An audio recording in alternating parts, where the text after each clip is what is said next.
Hi everybody, and welcome back to Play It Again. I'm Sue. Thank you so very much for joining me today. Today we have a band that we have done a couple of times on the channel, and I've had a number of people ask for this particular song. So today we are going to do one of Blondie's bigger hits, Heart of Glass, and this should be a fun one. I really enjoyed this song back in the day, and it should be a really great one to revisit. All right, but before we get started, if you could all like this video, and if you have not subscribed to my channel, please do so. All right, here we go. We're gonna get right into it. This is a live version. I'm not sure when it was recorded. So, oh, it's, there you go, 1979 live version. Oh, and it's on the Midnight Special. I always loved that show. Okay, this is gonna be a really fun one. Blondie and Heart of Glass live on the Midnight Special from 1979. So right after this was released. Here we go.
Troubled time.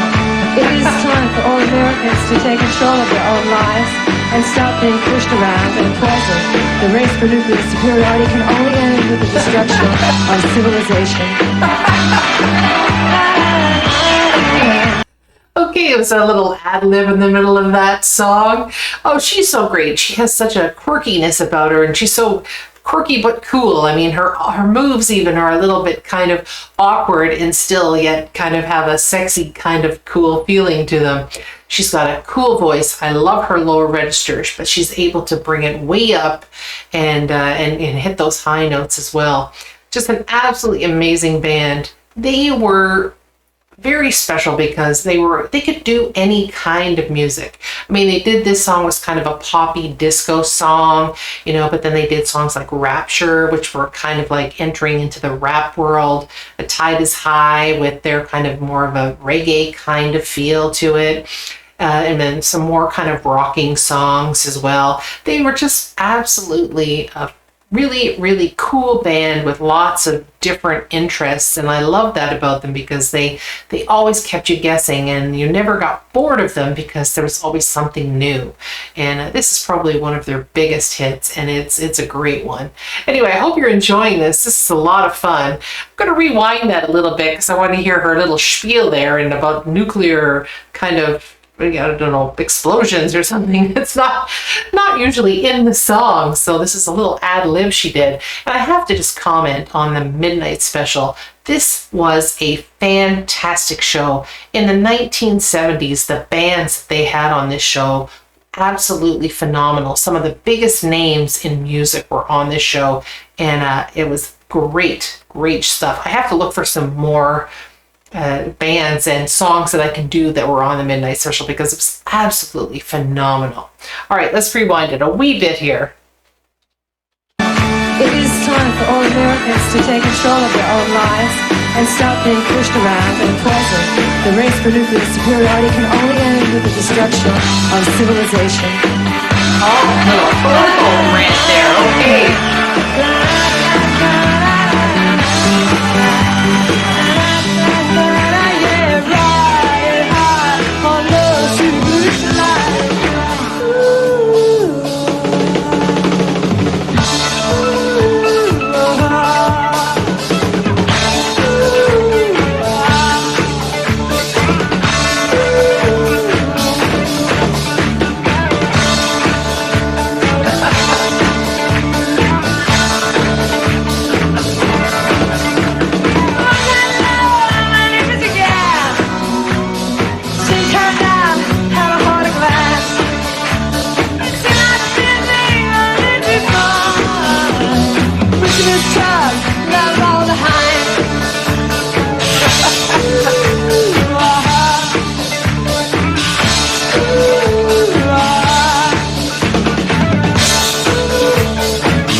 Okay, that was fun. She added a little bit, or well, they added a little bit of extra stuff in there, a little bit more instrumental at the end of the song.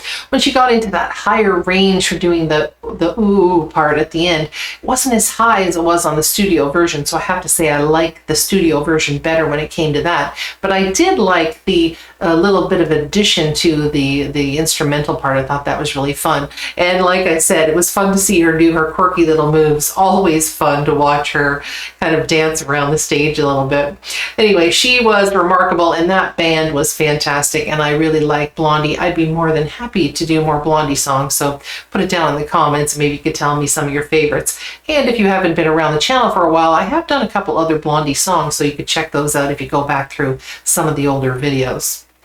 Anyway, my fun fact for the day is that Blondie actually started out as a punk band, and they were one of the bands that used to show up at CBGB's, the very famous kind of punk club in New York City. And anyway, they had written this song as early as 1974. And they didn't actually really have a name for this song. And in their kind of lack of a name, they used to just call it that disco song. And when Chris Stein and Debbie Harry would talk to the friends or play this song, they would all not like it because, of course, their set was kind of really into punk music, and this was just not considered cool. But they actually didn't care, and they said they'd actually play it on purpose in some of their shows just to kind of tick some people off because they knew that they didn't like it. And interestingly, Chris Stein had said that he actually wanted to put this song on their album just as kind of something to show a little more of diversity on the album, because he actually didn't think that it was going to do anything at all, and he considered it just a novelty song, kind of like a throwaway song, and just a little addition to an otherwise, different kind of album. So anyway, it's funny how when you think about, it's probably one of their biggest hits, and to consider that they thought this was just kind of a throwaway novelty song, and for it to be one of their bigger hits is actually kind of funny. So they never know when they're creating this stuff how people are going to receive it and how famous it actually might become. So it's a good thing for Blondie that they actually did put this on their album. Anyway, I think that wraps it up for the day. So everybody have a joyful day, and I will see you all again next time. Bye-bye.